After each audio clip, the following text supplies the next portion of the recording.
everybody that's here tonight. This is a test to see how we can do this online, and I'm very pleased to be doing this with my colleagues Matt and Sue. We've been partners in crime over the last few years trying to develop some nature play initiatives around Armidale, and we feel it's very important for the community to recognise the potential of nature play. So we're going to share a few ideas about why this is important and the sorts of things that are happening around Armidale for everybody tonight. So just in overview, just so if you want to track where we're heading, I'm going to talk about play initially, nature play as a global movement, and then share a video that's been made in Victoria about forest preschool, or nature kindergartens they're sometimes called, or bush kinder. And then Matt's going to talk about what he's been doing out at Thalgara at the Environmental Education Centre. And he's also got a video to share around the benefits of nature play and why it's so important. And then lastly, Sue Motley is going to share some insights from her work at Armidale Community Preschool, where she's really put a lot of nature play and a sustainability focus into practice at Armidale Community Preschool. So that's where we're heading. We've allowed about up to 20 minutes, maybe 15 minutes each. If we go over time, Ian's going to switch us off or do something. I'm not quite sure what. Okay. So I'd just like to begin by reflecting about play. Sometimes people are a bit dismissive of play, and I want to make a case for the importance of play in children's lives and a way for learning. And to do that, I want to ask you, where did you play? Where did you play in your childhood? What are your favourite play memories? Did you play leapfrog in the street like these children? Perhaps you're not as old as that. It's an image from quite some time ago. So just think, where was your favourite childhood play memory? And then I want you to ask some questions about those childhood play memories. And my first question to you is, was it outdoors? And what I find when I ask that question in training sessions with educators, invariably the answer is outdoors. The quintessential play memories that people most often have are from outdoors. So the tree they used to climb, or the secret cubby they used to make, or the creek they used to play in. That's what people remember. Also, we need to ask questions about, were there adults around, or was it away from adults? Think about your memory again. And most often people will say the most exciting play memories were actually away from adults. And yet today we have many adults that hover around children, ensuring that they don't come to harm, but children actually need those, I call them an illusion of seclusion, that's what they're seeking for, those secret spaces. Did you play with loose materials? That's another feature that comes up strongly. So the things like the old fence palings, wrought iron, maybe some branches, maybe some leaves, those loose materials that are manipulable, that are part of children's play. Some people call them the currency of children's play, and the more natural materials in particular, the better. So perhaps you played with loose materials as well. And the last one to recognise, and the last question, is around risk. Was it risky play that you engaged in? Looking back as an adult now, how risky was it? Would you still do it today? Would you let your children do it if you have children? So there are many stories that I've heard from educators of some of the very risky things that they did in childhood. But managing risk is what children need to learn about. And being engaged with managing your own risk is very important learning for young children. Better to learn it then than learn it at 18 when you're trying to drive a car. So that self-management of risk, understanding your own limits, is very important learning in the early years. And unfortunately today we often talk about the bubble wrap or the cotton wool generation that are not having those opportunities to experience risk. So those sorts of questions and understandings about play frame what we're going to talk about tonight, which is nature play. So if we look particularly at nature play as a global movement, There are lots of publications, research and movements that have been going on, initiatives around the world. Just to name a few of them, there's Richard Louve's work, nature deficit disorder. He coined that term, and that's part of the popular media now since about 2005, where Richard describes children that are actually so anxious and uncomfortable in natural environments that he uses the term nature deficit disorder. Or you might have heard the term vitamin N. So vitamin N is for nature, that children do need nature. So there's quite a bit of material that has popularised the idea of children needing to be outside and playing in nature. If we look at some of the more theoretical work, Kahn and Kellett's work going back to 2002, he talked about the idea of generational amnesia, that Kahn and Kellett saw that what was happening was that the definition of nature was changing over time. So perhaps from your childhood, you can remember that you played in a back paddock or a vacant lot somewhere, and there was a big expanse of grass and hills and whatever where you played. But increasingly today, there are children who are growing up living in apartments, living in very inner urban areas with big houses on small blocks, and their definition of nature is going to be quite different to someone who grew up with a free-range childhood across paddocks and fields and vacant lots. And I think also there's this notion that children have an inherent need to connect with nature, that there's something innate about children rolling down a grass hill, climbing a tree, collecting autumn leaves, that there's an innate connection there that we need to realise and that we need to nurture in the early years particularly. The other thing that's coming through very strongly is around the mental and physical health concerns, and there's an increasing amount of research that supports that, and it's a lot to do with the indoor lifestyles of children that I've just alluded to and the limited outdoor spaces. So we have increasing childhood obesity, with something like 25% of children currently obese or overweight because they're not engaging in physically active play. They're engaged in more sedentary indoor types of pursuits. And we also know that green spaces are very important for mental health and well-being, and they can support well-being. And if children don't have those opportunities for green spaces, then we have some concerns with their well-being. And lastly, I'll just mention around global sustainability concerns. That's an area that I'm particularly interested in. And for a long time, even since the days of Rachel Carson's work, Silent Spring and Sense of Wonder, we've talked about how important it is for children to come to know the natural environment, to then be able to grow up and be an environmental advocate or activist in adulthood. But we have major environmental issues at the moment. So we need to make sure that those childhood nature experiences are occurring today, because this is the next generation of children that are going to be looking after the environment, taking over from the wonderful people that are in SLA today. You know, where is this next generation of advocates and activists going to come from if we don't ensure that children today have those opportunities to play outdoors in nature? So that gives you a bit of an overview of what's happening, and it's certainly happening globally and it's happening in Australia. These things are being recognised, and we need to get children outdoors and playing in nature. And I just want to remind you that Lunig told us about this how many years ago? Does anyone recognise this cartoon? I hope so. And when did Lunig actually draft this cartoon? It was the early 1970s. That's 50 years ago.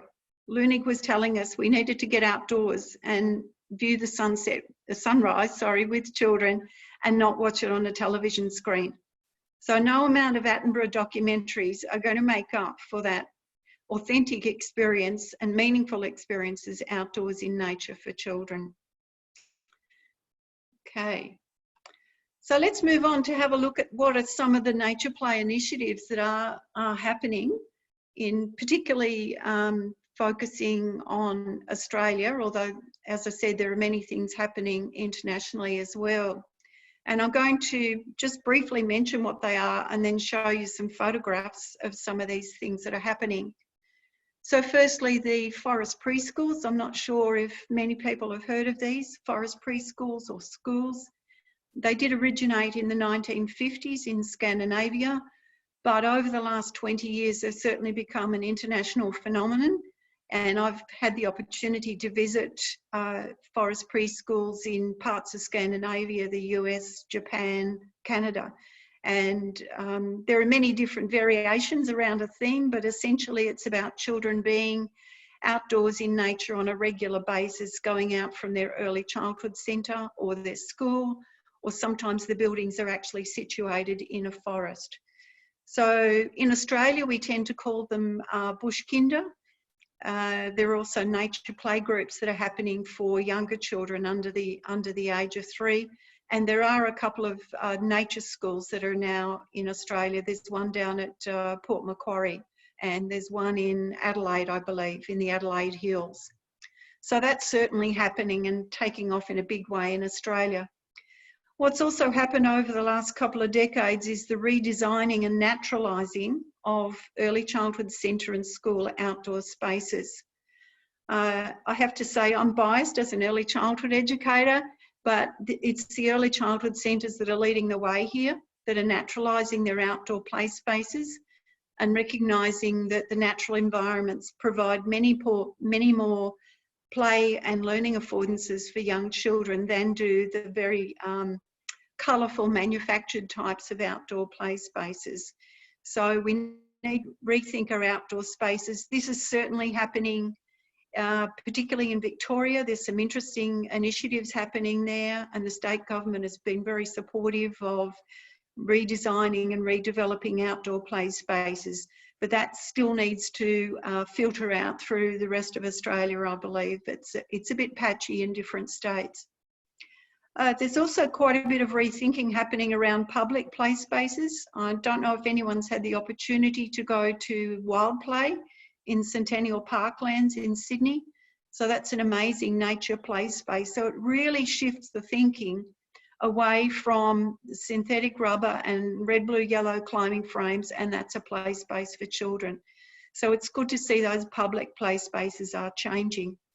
And there's also been the development of a range of professional and government organisations. I'll give you a resource list at the end that highlights there is a recognition of how important the nature play is, and it needs to be supported among educators as well as through local governments and a range of different other ways. So let's have a look at a few images, a bit more engaging than listening to me talking. So these are some examples of forest preschools. I've had to limit the number of photographs. I could spend all night showing you photographs of all the forest preschools that I've been to. But you can see the one on the left there is actually in Denmark. You can see the child climbing the tree. So good risk management happening there. And this is actually next to a fjord. It's not a tiny creek, it's a fjord in Denmark where the children regularly go fishing, and they collect shells and rocks along the shore of the fjord there and construct cubbies. Closer to home, the one on the right-hand side there is actually at Quirindi Preschool. And Quirindi take children out once a week. They go by bus. Sometimes they go to private land, which this is, a gully on farmland, but sometimes they also go to a public park, excuse me. So they spend probably about 4 to 5 hours in that bushland area, and they do all sorts of things in the bushland, whether it's investigating the plants and animals, building cubbies, collecting sticks, improvised games with the natural materials that they're playing with there. So that's an excellent bush kinder program that's very close to Armidale to have a look at. And if we look at how some of the spaces have been naturalised, believe it or not, this is a primary school playground. Wouldn't you like to play there? doesn't invite you to investigate, much more so than a big open field of flat grass and asphalt and a climbing frame in the corner. So this is on the outer eastern suburbs of Melbourne, and it's certainly an adventurous type of playground where there are many different opportunities. And also it invites teachers to actually take their indoor learning outdoors. So you have an outdoor classroom. And I know Matt could talk about the outdoor classroom. That's exactly what he does out at Thalgara. And also the early childhood centres are changing their outdoor spaces. These are just two examples. And you might look at those rocks there and think, oh my goodness, is that in an early childhood centre? Yes, it is. And it's a relatively new, newly established and designed early childhood centre. Now that centre could have put in a concrete staircase there with, you know, balustrades on each side so that children could safely walk up the stairs. But think about the physical activity and opportunities that children would be missing out if it was a typical staircase. Those rocks provide a lot of stimulation for children's understanding of balance, their proprioceptive development, and their ability to manage their body in space climbing up those rocks. So, and that's what those children do every day. So they become very sure-footed. And on the left there, you can see a cubby that's been built. Not a purpose-built, designed and cubby, but one that's been constructed on site using timber and fabric. So lots of different ways that naturalised spaces can be created in early childhood centres and schools. And as I mentioned, the rethinking of public spaces. So Wild Play is certainly worth a visit if you haven't been there. And the day that I visited, it hadn't been open very long, but the thing I noticed was that parents were actually interacting with their children. Because of the risk management that was needed in that space, parents seemed to be much more engaged with their children. They weren't sitting nearby on a phone, which is what you might see in your typical public playground, where the parents sit on the seat and look at their phone and the children are climbing up and over the climbing frame. Because the safety is left to the climbing frame rather than the adults being proactive and being with the children exploring the space. The one on the right there is actually from Perth, from the Naturescape, which is another one worth visiting. And also I'd recommend the Botanic Gardens in Melbourne, the children's garden there. That was the first one. And that's essentially a children's play space made out of plants. I used to work there, and it was the most enjoyable place to work with young children. I'd also like to talk a little bit about linking nature play to environmental advocacy and activism, because I don't want people to go away from this session thinking, oh yes, it's lovely for children to play in nature and they can build cubbies and sort autumn and do all those sorts of things. Because what our experience is with a lot of the nature play programs, the bush kinder programs that are happening, is that there's a strong focus on advocacy and activism that comes through these programs. So children are learning about the natural environment, they're learning about habitats, about plants and animals, and then they're taking that on board and seeing what might be wrong with the natural environment and being active in their local communities and bringing their local communities along with them. So in this particular example, this is a biotopic map that was created by children aged 4 and 5 years of age. It's a map of their local environment around their childcare centre. It has a lot of waterways, as you can see, but the detail is about the plants and animals that live in that waterway. And also there's a bit of detail there about the rubbish that was in that waterway, because the children had noticed the water birds were eating the rubbish. And also they were concerned about the gambusia fish, the mosquito fish that were eating the native tadpoles. So there are a range of environmental, ecological issues that came up in the work that was done with these children as they went out into those waterways on regular excursions and began to understand their local environment, the dynamics and the balances in their local environment. So it was quite a significant project. I'm just sharing a snapshot of it there. It was just amazing what these children did. The children went on to make a video about their environmental concerns, and that was shown through the local cinemas by local government. So nothing better than a 4-year-old telling you to put your rubbish in the bin and don't leave it out for the water birds to eat. So they can be really strong advocates. Pester power, some people call it.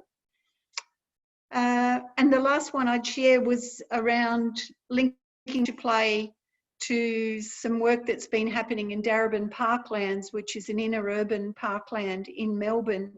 At the moment, there are about 6 bush kinder programs that operate in that extensive parkland, and they work with the local park ranger, and they do things like revegetation projects with the park ranger, but also in this case, this is an example of the children's advocacy around the turtles that were living in the waterways in the parklands. So it becomes a two-way opportunity. The children are learning from experts like park rangers and field naturalists.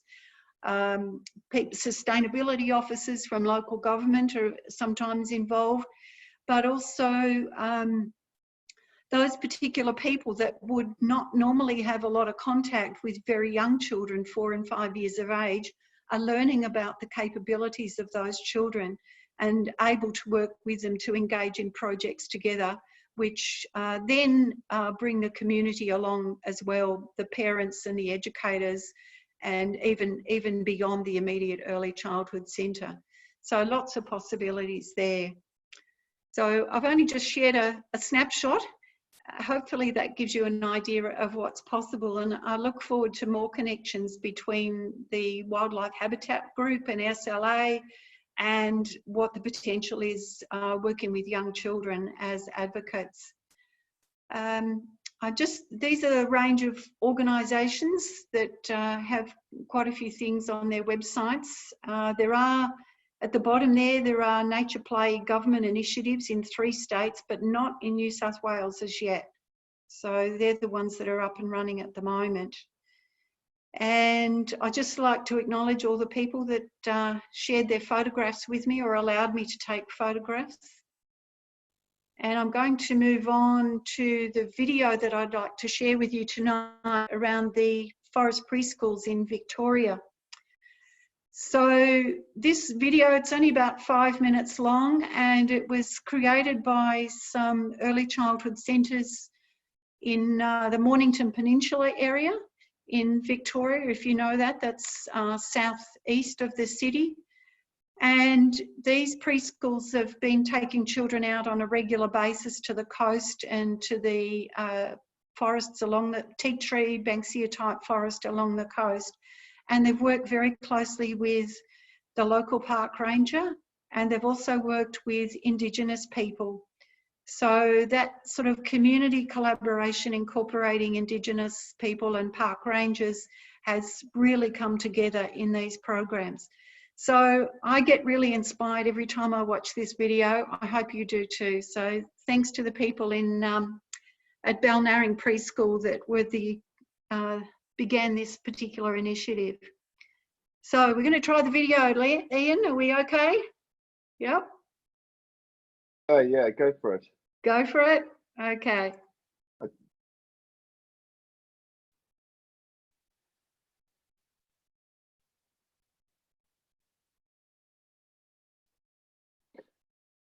I don't seem to be getting any sound. Is there sound?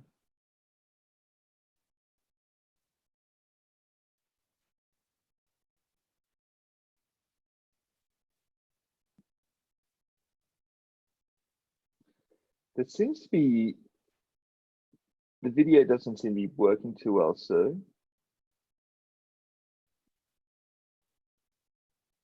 I think we've kind of lost Sue. Hi,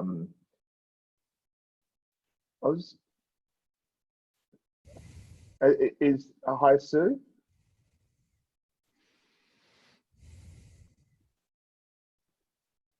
Matt, can you hear me, Matt? Yeah, I can hear. Yep. Okay. Can anybody else hear the video sound? I can't hear the video. Okay.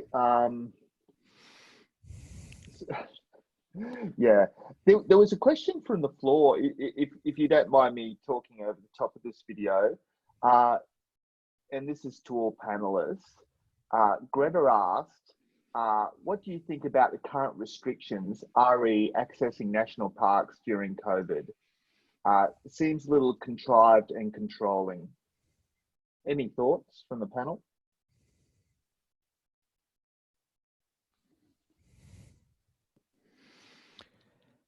I don't know if you can hear me, but Yeah, I can.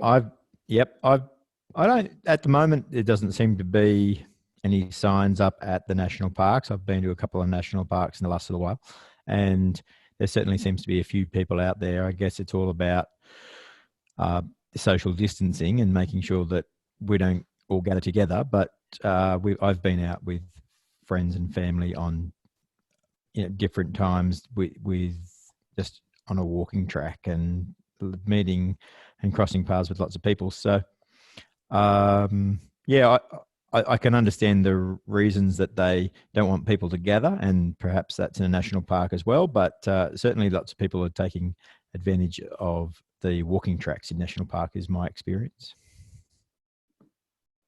Okay, thanks for that. Sue Motley, can you hear me? Ooh, lost sound. Sue, do you want to unmute your mic?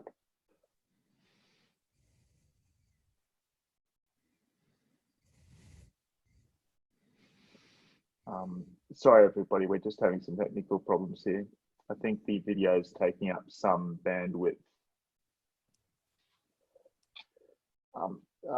Sue, how do I get through to Sue?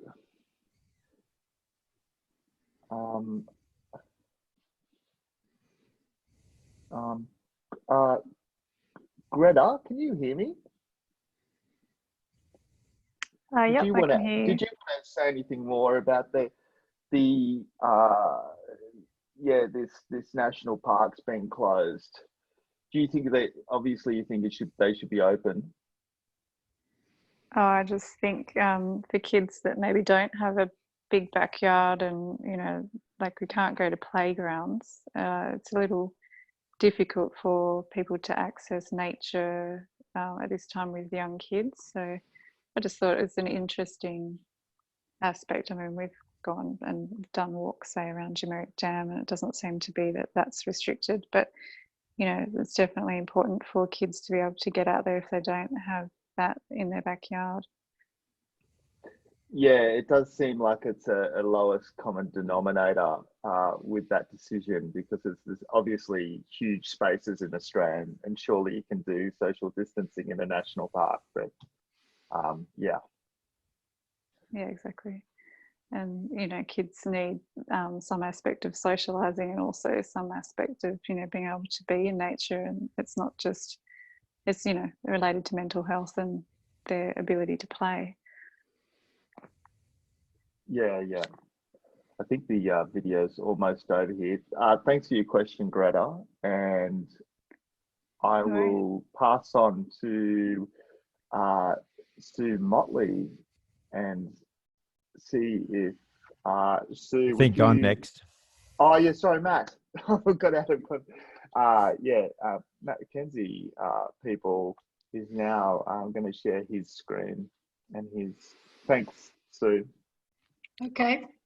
The video went okay? I can't hear any feedback. No? Yeah, no, it didn't work. Oh. Yeah. Okay, But, I'm really sorry about that. Yeah, it seemed to suck all the bandwidth out, and yeah, we couldn't hear you or anything either, so you couldn't hear us. I don't know what happened. Okay, all right. Sorry about that. Okay, over to you then, Matt. Thanks. I haven't got a screen to share necessarily just straight away. I will show you a video that we had produced about our nature play space a little later, but just to talk to you a little bit about nature play at Thalgara. So Thalgara acts as a excursion destination for primary schools particularly, but our most common program is actually Year 11 biology. So we do a lot of work with students from K to 12, and most of that is around science and geography. But a few years ago now, 4 years ago now, I think it was, maybe 5, I ran into Sue Elliott at a meeting of sorts, and we got talking about nature play and opportunities that might exist for Thalgara. Sue Motley had been bringing her little guys and gals out to Thalgara, which made me very nervous at the time because I'm a primary school teacher by trade and not an early childhood teacher. And so 3 and 4 year olds aren't my jam necessarily.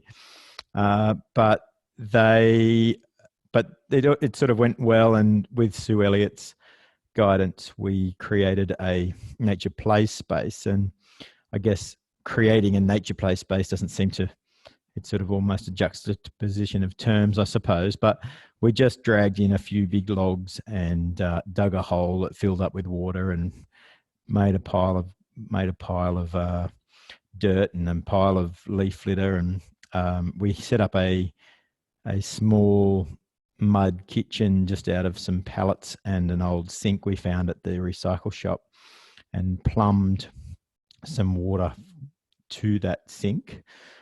And all those pictures, I'll show you the video, and they'll show you what our space looks like.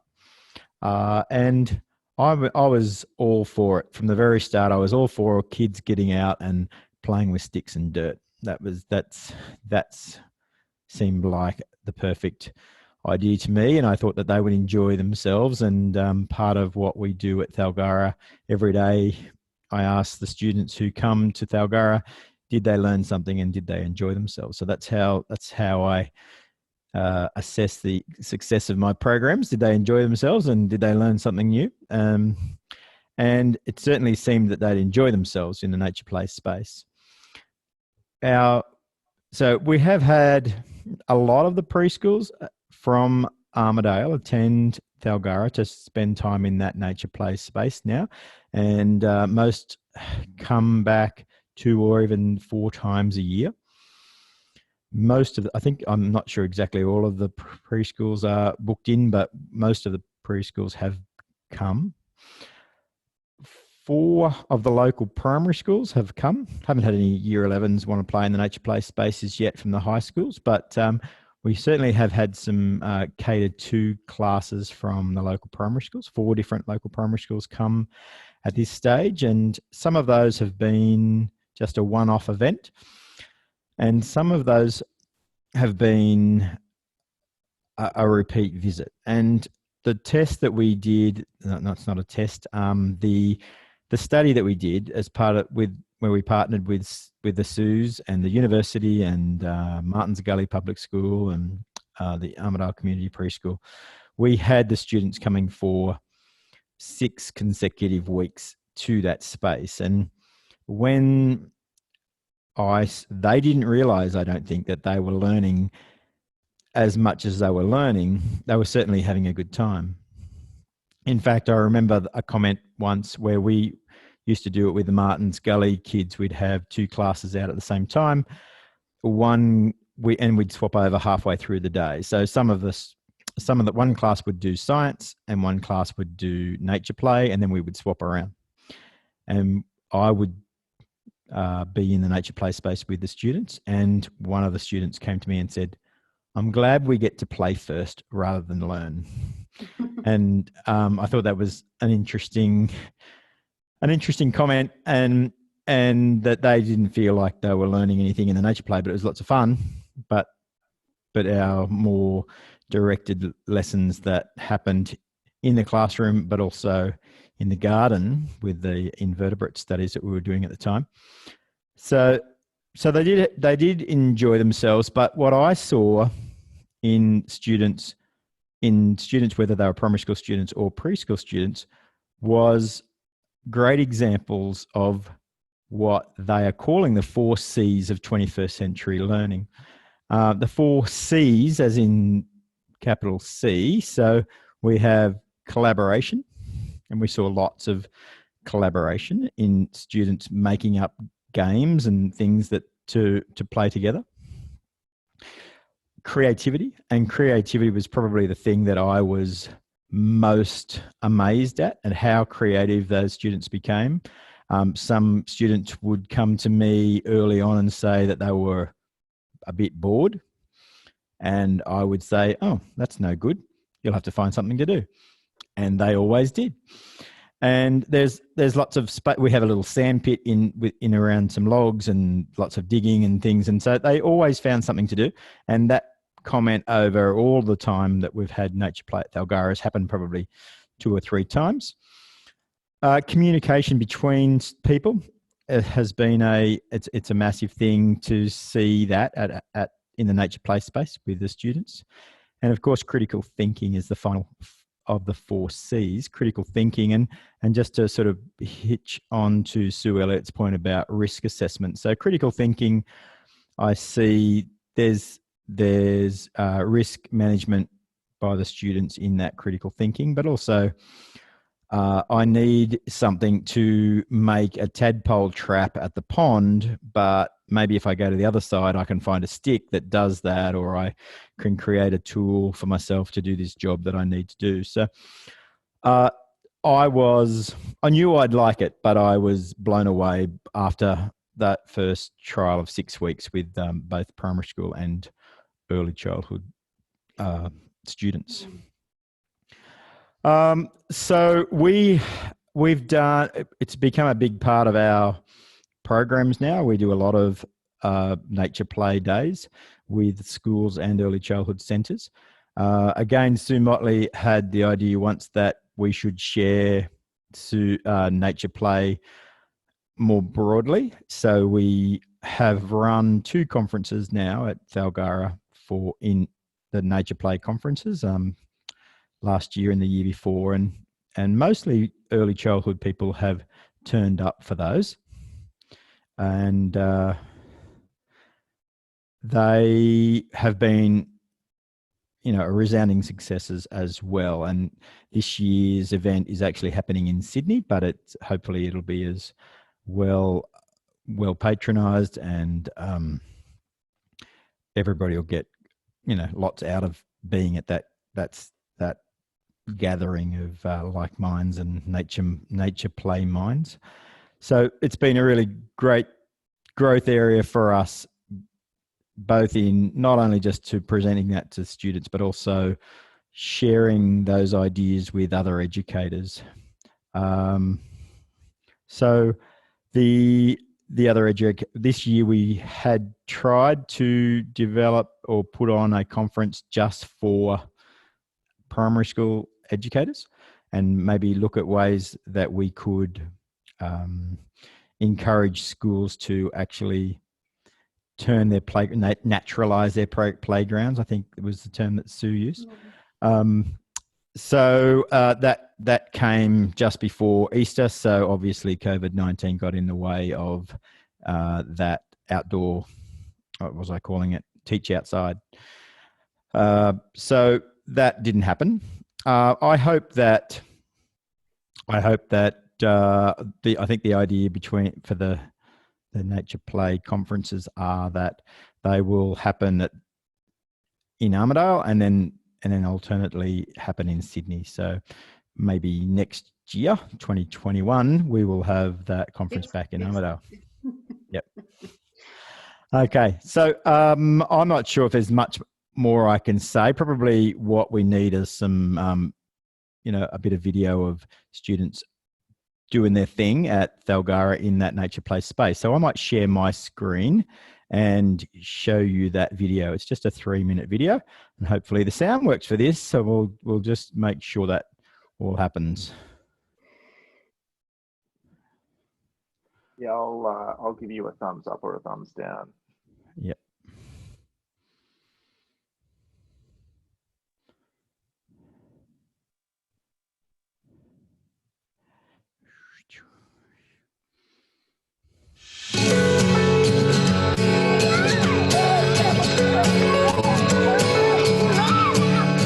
The last few years I've had significant involvement with Matt, the principal at Thalgara Environmental Ed Centre, in developing the nature play space here. It's been a fantastic opportunity to engage in some research and to also to understand more deeply about how children engage in nature play and the potential of nature play for young children. Firstly, in terms of their learning, the nature play space is a provocation for children's learning, and that's coming through the international research literature around nature play and the opportunities for children's learning outdoors. It might be learning about risk management, it might be learning about problem solving, it might be learning about investigating particular plants and animals. There are opportunities for conceptual learning as well as learning a range of skills in an outdoor nature play space. And it's very much child-directed, play-based learning. It's not about the adult imposing on the children particular priorities for learning.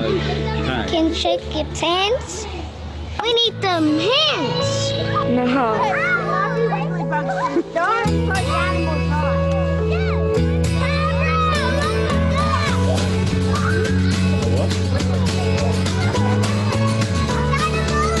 First, when I heard about nature play, I thought it was a great idea for an environmental education centre, and for me it was all about connection with the natural world, and it's proved to be that. Kids have been really excited to be playing in water and playing with mud and building things out of sticks and rocks.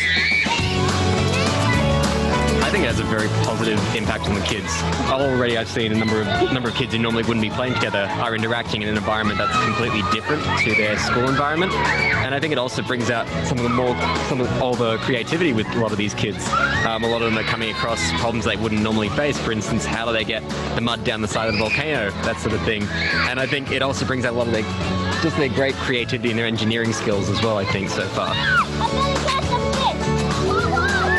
Our students at school, potentially, we've got some children with behaviour needs, and in the playground they display those negative behaviours, where in the nature playground here today they haven't shown any of those. They've been able to play with other students, they've worked as a team, they've been curious, having I wonder questions, and just really team building and carrying logs to other places, interacting with other students they don't normally interact with, and no negative behaviours at all. It's nice just to sit back and watch the students interact and have fun and, yeah, be engaged with what they're doing.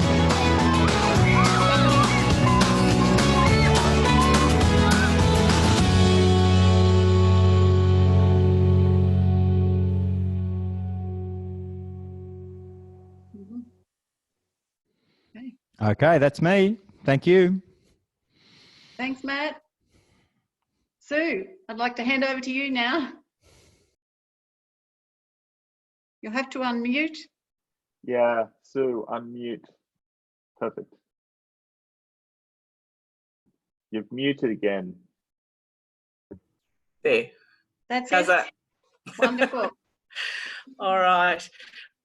Thank you all for taking part and also listening to what we've got to say. I think it's a really important thing to share what we're doing in the nature play spaces, particularly around Armidale, because it seems like our preschool has been one of the first to take a lot of this nature play pedagogy on board.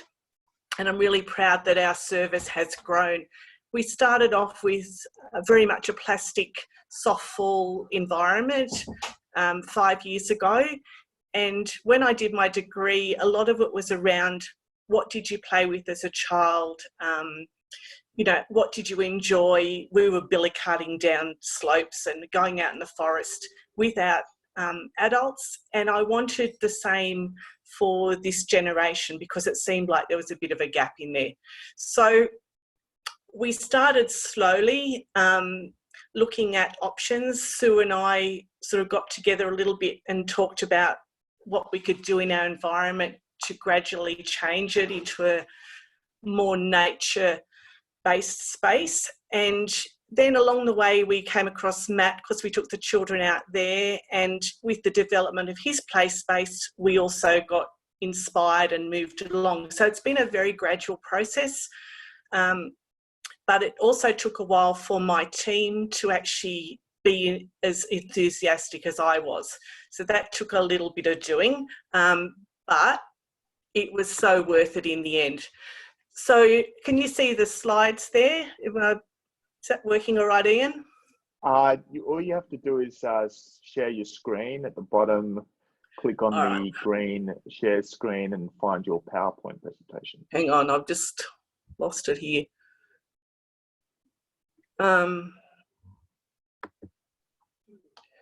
Sorry, I thought it was already set up, but it's obviously not. You there? Yep. Yeah, just find it comes up with a whole lot of options tiled for the things you can share and select. The taskbar seems to have disappeared. Hang on. Sorry. It's joys of technology. Yeah. Okay. Maybe if you hover the mouse over the screen, you'll get the taskbar up. Yeah, I've got the photo. I need to go back into Zoom to do that, though, don't I? Yep. All right, that's where my problem is. I was in PowerPoint. Okay, so the share screen isn't working for some reason. Yeah, hover, move your mouse around and the bottom will come up as a share screen. Can you see it if you move it around? No.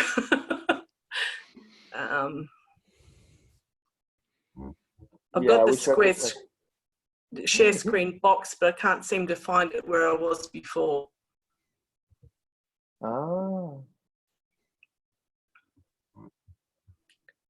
You know how the little box is normally green, it's blanked out. Do you You're need probably permission? sharing it. Oh. Do you need permission to share? Is that a problem? It just won't come up as an option. It's got return to meeting or schedule, whereas before we had it working really well. So I'm just not sure where it's gone. Is there a back to meeting? Yes. So Click on that. Go to return to meeting. Okay. Share screen. Righto. How's that now? Yeah. We're getting there. Wonderful. That's it. All right. Well done, Sue. This is your first or second go on Zoom, so you're doing really well. So was that little icon down the bottom, wasn't it? The biggest screen? Yep. Yep. All right, there we go. All right, well, I go back to the beginning now and then we're right. Is that still working? I just clicked out of something. All right. Sorry, folks, I'm still learning. I'd much rather be lighting a fire than playing with technology. All right, this is just a starter, just to look at. It was really hard to choose some photographs that I could talk about because I had about 1,000 that I could have used. So I've just restricted it to a few. Part of the move towards doing nature play was also to help the children understand the concept of country, environment, sustainability and belonging. So we have over the years increased our enrolments of Aboriginal children. A lot of them are foster children. So it was important for us to try and incorporate some culture and understanding in our space as well. And that's what nature play does. It really helps people to be grounded in country and understand that each part of the animals and the birds and the plants have all got an important role to play. If you look down the bottom, there's the tiniest little ladybird rock. That was this week. The children were sitting up under the tree and were getting covered with aphids. And they're going, what are these? What are these? And then we found ladybugs. And then which sort of led on to lots of inquiry and interest in ladybugs and also why the aphids were there, how the ladybugs developed from, start to finish. So we managed to photograph them with the children in the different stages of development. So that's been this week. And that's how our preschool runs. Like a lot of it is around an observation by the children usually, and then we'll investigate those sorts of aspects of what they've discovered themselves. So it's a whole different way of learning and teaching because we're actually co-learners with the children. We're learning heaps of stuff as well. You'll see we use a lot of natural lateral parts to do even our weaving. If you could look closer, you'll see some weaving in there amongst the branches. So in the old days, we would have had a metal weaving frame or something. We've actually chosen the branch to weave through. Up in the corner there, you'll see just some cut pieces of timber. Once again, inspired by what Matt's done out at Thalgara. They're loose parts, as we call them, and the children can use them for all kinds of different activities. So all through our yard is loose parts and bits and pieces. And if you walk out the backyard, you get a sense of, wow, where can I start? And that's what our children find. We have a lot of children with additional needs, and they find our environment to be calm, and they progress beautifully because it's a big chance to move on their language, but also to have that quiet space. They can sit and watch the trees or find a space to play that can be with or without other children. So yeah, that was this week with the ladybirds. My favourite part of the whole preschool backyard is our fire pit. This was yesterday again. I did have a lot of old photos, but I wanted to, this is a typical week at our preschool. So part of the fire is obviously safety. We talk to the children about what might happen if they get too close. What do we need? We need a bucket of water to put the fire out if it gets too big. Do we go right up to the fire? No, because it's going to be hot. And some of the children have had little burns from cooking marshmallows, but that's all part of their learning. So we're all about getting the children to help us assess the risk and manage the risk. So, yeah, we haven't had any major injuries because they know that it's hot. We've had toddlers around. We have family daycare playgroup come to our service. They sit around the fire with all of us as well. We cook dampers, we cook stews, we cook all kinds of things. So the fire pit's been a really amazing space for learning. We have extended on just using matches and firelighters to now using flint sometimes. Today, one of our brand new children who started today was sitting there getting 2 sticks trying to make a spark. So the children are inbuilt learners, and these sorts of provisions allow them to do that. The communication around the fire is just outstanding. Children that wouldn't normally probably talk to each other or tell stories are communicating. It's a beautiful spot for parents and grandparents to come and just sit for a while, and we're finding that they'll come early if they know the fire's on to spend some time there before they go to work or when they pick up their children. So it's become a focal point of our preschool. Last year we couldn't use it very much because of drought and fire restrictions, but it's back. So it's also beautiful for well-being of our educators. You can feel the whole atmosphere relax when we say, oh, let's go light the fire. It's calming. It's, a very wonderful place to be. Some of our families will come and tell stories about when they were children around the fire, which is bringing connections from, they might not have done that without sitting around a fire with the children.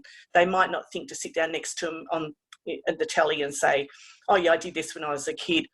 We had a drought fundraiser last year, and we had all the families there with their children cooking marshmallows, talking about their childhoods, and it was just beautiful. So it's a very lovely focal point for us. The children help gather the wood, light the fire. Like, it's not just a sit and watch thing, it's an involvement for everybody. So it's probably my favourite part, and I think we're one of the few preschools that actually use the fire. We had some teachers come and visit us. We get primary teachers coming to look at our space, particularly after the nature play conferences. And one of them came in, she said, oh, that's a great fire pit. I said, yes. She said, oh, yes. She said, that'd be good for the children to sit around and talk. And I said, yeah, you should come one day when it's on and we can cook some marshmallows. She said, what, you use it as well? So that's the perception that young children shouldn't be around fire, but it's actually a most beautiful thing. So even adults are quite surprised that we use it. These are 2 photos of what we call loose parts, and Sue was talking about that earlier in her talk. So on the right-hand side is an inside trolley we've got with all kinds of bits and pieces of offcuts, sticks, pine cones, dominoes. Anything is a loose part if it can be used in an open-ended way. So you can use so many things. Outside, we've got things like pavers, tyres, cable reels. We've got Hebel blocks, so the children can be creative with all the bits and pieces they find. They were making science labs last year with them, stringing things together and all kinds of stuff. So it can look like a bit of a junkyard sometimes, but the imagination and creativity that comes out is spectacular. So they're the sorts of things that we call loose parts. When we first started doing this, we had some pavers up near the eating area, and some children were there just playing around. It used to be the old sandpit. They were just putting sticks in the gaps and stuff like that. And they started to pull the pavers up. And some of the other educators in my team were going, oh, they're pulling up the pavers, they'll wreck it. It turned into the most beautiful, beautiful thing. Over the next few weeks, they started using them to build with. They made arches, they made, pretended to put them together with mud, like they've seen their tradesmen do with bricks. They made fire pits, they made all kinds of stuff out of these pavers. And they're still part of our loose parts, and that little gap in the pavers is still there, and it's like a second little sandpit spot. So it's it was the start of people going, it's okay if they do use things in a different way to what we think. All right, this is a combination shot again. We've got our compost heap on the right-hand side, a worm farm, and above in the tree, which I probably should have got a photo, is it's actually a birdhouse, but we get beehives coming in there as well. Last year we had a swarm under there. They got too big for the box. So the children spent the whole morning watching the bee man come and move them for his hive. So that was out of a look at that. What do we do? What kind of bees are they? What can we do about it? Instead of running away and going, oh no, there's bees, it actually turned into a really beautiful learning experience. So the bark huts, the children help build those as well. We've been down to the keeping place, culture and keeping place, and the children had loved the huts so much that one of their educators put up the frame with some star pickets, and the children helped cable tie all the bark on. That took quite a long time, but they loved that space as a quiet little area to go. And once again, that ties in with our cultural exposures for the children to learn new things about, what other people have grown up with, really. This is one of our insect houses, once again made with loose parts. The children love going in there and looking for lizards and ants and all kinds of creepy crawlies. And as you can see, it's very rustic, but it's been there for about 3 years now, and it's also helping pollinate our garden. This is one of our latest sort of areas. We wanted to we were talking about frogs, so we thought, oh, maybe we can attract some frogs to our area. So after a little bit of fiddling around, we got a parent who turned up in her high heels and then all of a sudden had a jackhammer out making a hole for us, and we put rocks around. We've got fish in there, and we've started to get some frog sounds. So we've got the frog app on our phones to try and identify where the frogs are and what they are. So that's just a very small area in our environment, beautiful and calming for the children. And they're going in there, looking at the fish, what are the fish doing, counting the fish. So there's lots of learning that goes into that as well. So we're hoping to have some frogs come and enjoy that little habitat along the way. Where are we? I've lost it. Okay, so that's the end of the slides. I wanted to keep it sort of with a few because there was so much to talk about in each slide. So our preschool is also, over the last few years, become a lot more environmentally conscious. We've installed solar panels on our roof. Just recently, we've installed hydro panels, so we're actually making our own water.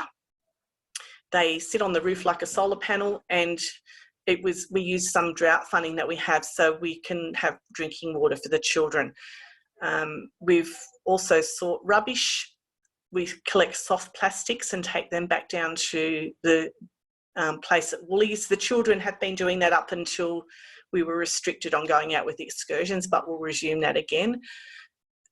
We've got a street library and a shanty and a street pantry at the front of the preschool, and they're designed to, well, with a shanty, to reuse clothing and shoes. So parents or families will put things in there. If you need a jacket, you can go in there and get a jacket. So it's a bargainy sort of thing. The street pantry is filled a lot at the moment. So it's got canned goods, dried milk, long life stuff, and most weeks we fill it up 2 or 3 times. But also the community is starting to drop by with the goods for that as well. And the street library, same thing, take a book, leave a book. So that sort of giving back to the community is helping the children. Our latest part of our giving area now has been planting some vegetables out the front in 2 little gardens so that people can come by and get a bit of spinach or some strawberries or whatever. So the children are looking after that as well. So we go out into the community a lot, but the community now coming to us a lot more because they know that we're trying to do, you know, both ways of giving. So this week we're also started to look at the local seasonal calendar. When I worked up in Fitzroy Crossing for 3 months, and up there the programming was around the seasonal calendar. So I've now sourced a local one, which I'm really excited about.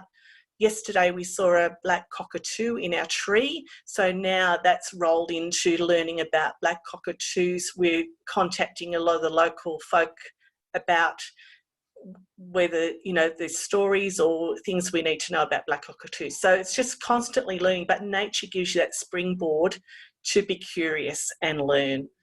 So that's probably all from me. I could probably talk all night, but that's probably enough for now. And more than happy for any of your group, if they wanted to come and have a look at our space, most welcome to come and have a visit. Hey, thanks, Sue, and thanks and all the presenters tonight. I'll just give a virtual clap from everybody. But we've got some questions here. Greta, you had a question, and I'll just try and unmute you here. Let's have a go. I think you're on. You asked about is it running the fire every day, or was the question something along those lines? Oh, I was just wondering if the community play group runs every day, yeah, or what days? The community preschool? Preschool. Yes, yeah. We're operating every day, 8:15 to 3:45, and we have up to 39 children every day, but we also have a family daycare playgroup that use our space once a week, not quite at the moment. So we do have the younger children for those times as well. So we're there every day. So some children come 2 days, some come 3 days, but we operate 5 days a week. Cool. Thanks. Liz. Thanks, Greta.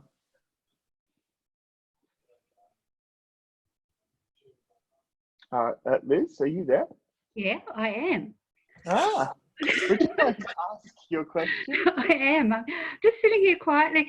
I've got a couple of questions, but the first one is, what sort of bees were they? Which you found the other day, Sue. We were hoping they were native bees, but I'm not sure what the fellow said in the end. I should have bought the book with it all in. If I'd have come to talk to you, I could have brought the book along and showed you. I just can't remember what they were now. But the gentleman just took the overflow, and we've got them coming back in our box now. But they made an amazing triangular shape just overnight. Yeah. So, yeah, I can get back to you on that, though, because I'm sure it's written in the book at work. That was the end of last year, so my memory's not so wonderful. Well, we also have, the Wildlife Habitat Group have just finished and are launching, as of this week, our website. And on it, there's a blog. And I was just thinking that sort of information, because I gather Armidale has a lot of solitary bees as well. Apparently, it's absolutely unique. And it might be a really lovely thing to be able to join some of what you're doing with our blog on the website. That would be awesome. One of my team is she's a writer. She loves writing about things, and she's actually doing a lot of our project book work. And I'll talk to her because I'm sure she would love to write the story about the bees, because it was really wonderful. That would be terrific. Ian, perhaps later on we could just have a quick look at the website. Do you think? How about right now? Well, how about right now? Do you want me to share? Thanks, Elizabeth. Sorry, have I preempted you, Sue? I'm sorry. I was going to make a plug, even if you weren't going to jump in, Elizabeth. So go for it. So we haven't actually got anything in our blog at the moment, but this is the website that we owe so much to Joe, who really put it all together. And Sue, if we go to our About page, you can see. Perhaps, I don't know, can you go to our About page, or can I do it from here? So we've got Kate, that many of you will know and love, and maybe on the line here somewhere, and Sue and Kate's contributed a whole stack of information and things, and Sue and Joe Bird has been the person who really sort of put it all together and made it look like a real thing. But we've got parts of the site talk about where you can go, what you can do, and as part of that, we did contact the local police, because we were quite anxious, given the context that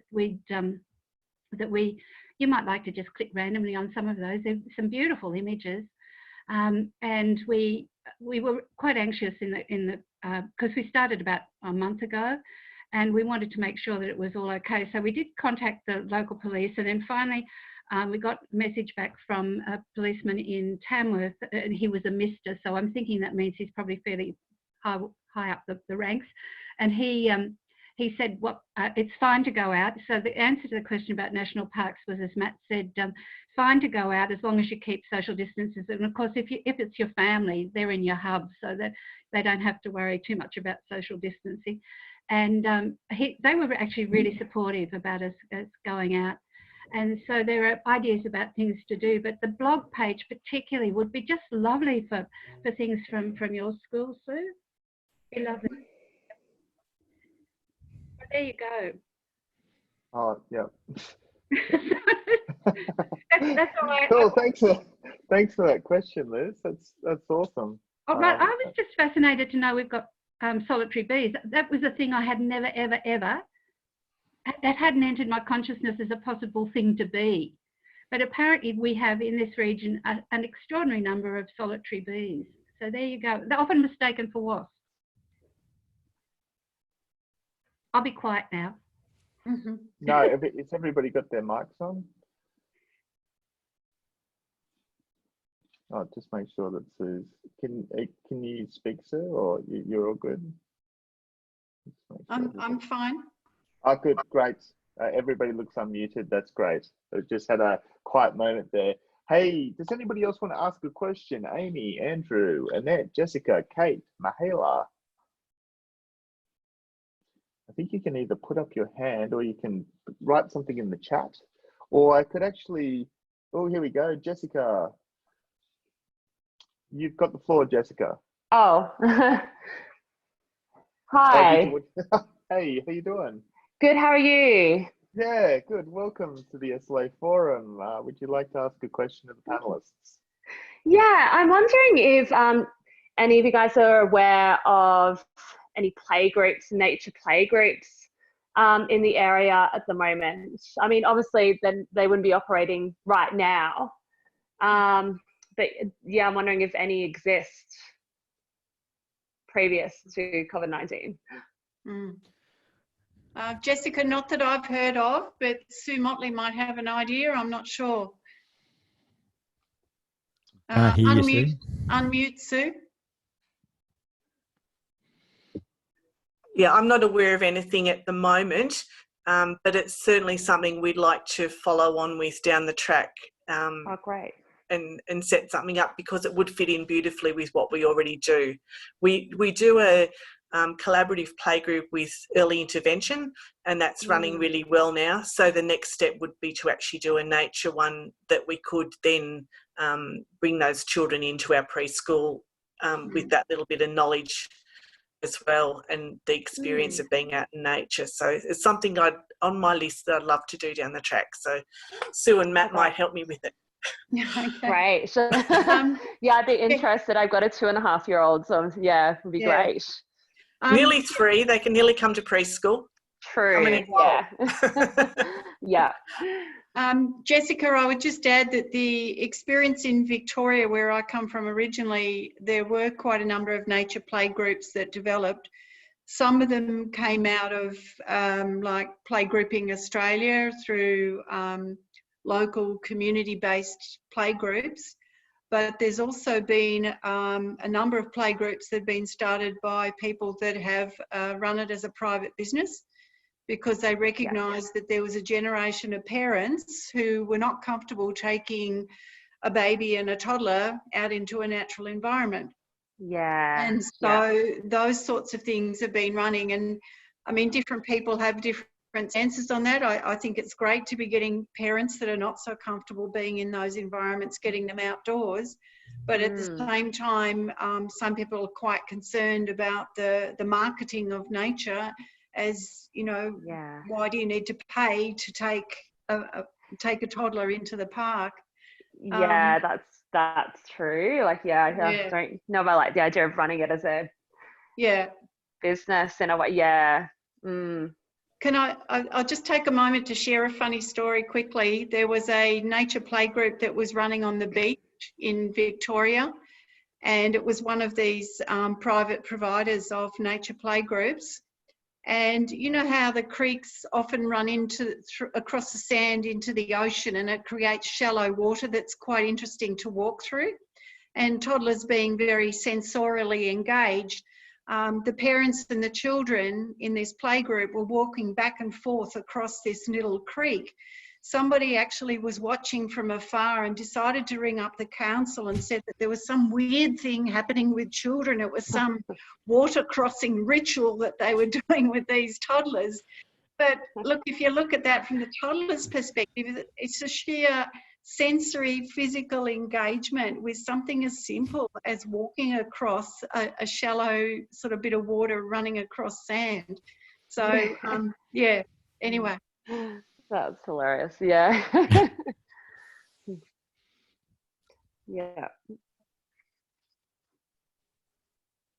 Hi Jessica, this is Greta. I just wanted to mention that the Waldorf School has a playgroup on Wednesdays that is possibly the closest thing, where they have quite a lot of time outside in the play area that is fairly naturalised. And I definitely have actually considered opening something for parents as a play group in Armidale, because I definitely think it would be of interest. And I actually had a meeting with about 10 parents that were like-minded that had an interest. But what stopped me was concerns about the legislation and learning about, the risk factors and so on with having a business open, something like that. So that was, I guess, where I got to a standstill around just being concerned about, how to go about starting something. Like the insurance and things like that. I mean, I've thought about it myself. I've been to the Waldorf Playgroup. It's great. And I've been thinking about sort of a nature playgroup idea for a long time. But I've often thought, there'd be a lot of like with insurance and stuff. It wouldn't be something as simple as just let's go and meet in a park. It would have to, you'd probably have to make it official, I guess, and then it's having, I guess, the time to do that. Yeah, and I suppose, if it's community-based, maybe there's less requirements. I don't know, maybe someone here knows a bit more about that, perhaps Sue. I think what I would be doing would be to have a look at some of the nature playgroups that are running in Victoria. If you just do a Google search on nature playgroups in Victoria, you'll come across the private ones and the community-based ones, and use that as a guide. There is also a professional network in Victoria, the Early Childhood Outdoor Learning Network, and that has a website. So there's a lot of educators and playgroup people, I think, and schools are involved in that can provide some information. There are a range of legalities that I know Bushkinder programs have come across in terms of working out the landscape, the bushland area that is the most appropriate. And you do have to work with whoever is responsible for that land. And sometimes it's quite difficult to find who is actually responsible for that piece of land, whether it's local government, whether it's national parks, or whether it's a private landowner. I do know that in Victoria, Parks Victoria have published a handbook on running nature play type programs, and they've worked very closely with the ECLN network in Victoria to make it happen. Because Parks Victoria have an investment. They want future generations to come and visit parks. If they can encourage children and families through nature play programs, then that's an important thing to do. Yeah, great. Well, that's good information. Thanks for pointing the way. You could go through Playgrouping Australia. They might have member groups. Yep. That are engaging more in nature play. But your bottom line is that if you make it a regular once a week morning tea in a bushland area with children, then you're not charging people, then it's parents are with the children and they have the responsibility for the safety of the children. It's not your responsibility. And make it more community-based and informal. That's a good idea too. Yeah. Yeah, great. Thank you. I just encourage anybody who wants to ask a question just to raise their hand. Kate, did you want to ask a question? It seemed like there was something in the question Q&A. Kate, are you there? Oh, here we go. It's just come online as a text. What do we need to improve local? There we are. I've clicked on mute now. You're on. Okay. I might just get rid of this question thing that's stopping me seeing you, Ian, so I can see my name on the screen. Yeah, I work in Uralla Council, and there's a park that I've been asked to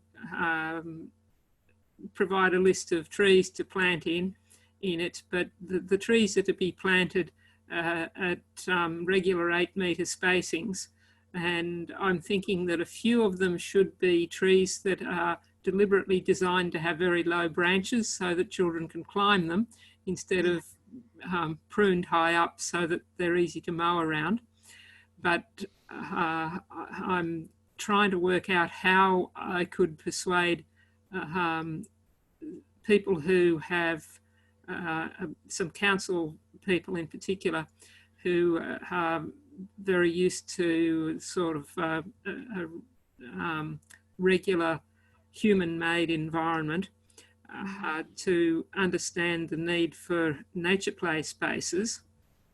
We've just had a walking track that had a rough surface that needed some repair, have steps put in place of concrete steps in place of the gravel, and we've now just got a concrete figure of 8 for kids to ride their little tricycles and so on around. And they're going to have a little petrol station that they can stop at. We obviously need to have a solar panel that they can plug their bicycles into instead. But introduce them to fossil fuels. Yes, but I'm really wondering, how can I persuade the planner or other people that we need to have a nature play space there. Providing some of the examples that Sue's mentioned there will be very useful. But any thoughts that you have on what we should do in Armidale, Uralla or elsewhere for creating nature play spaces in public parks? Okay, that's a big question. It's one that's troubled me ever since I moved to New South Wales, I have to say. Because yes, there's, as I tried to indicate in the presentation, I'm not sure whether you did hear me or you didn't, but there has been a big shift in public play spaces across Australia, but there are areas where local governments are so concerned about risk and litigation that they're not willing to go towards more naturalised play spaces. The organisation that provides a lot of support around this area is Play Australia. They were originally based in Victoria, but now they're a national organisation with branches throughout Australia. So Play Australia would be my first port of call. We also need to remember that the standards and regulations that are available, I used to be involved in Standards Australia, all those regulations relate to equipment, manufactured equipment.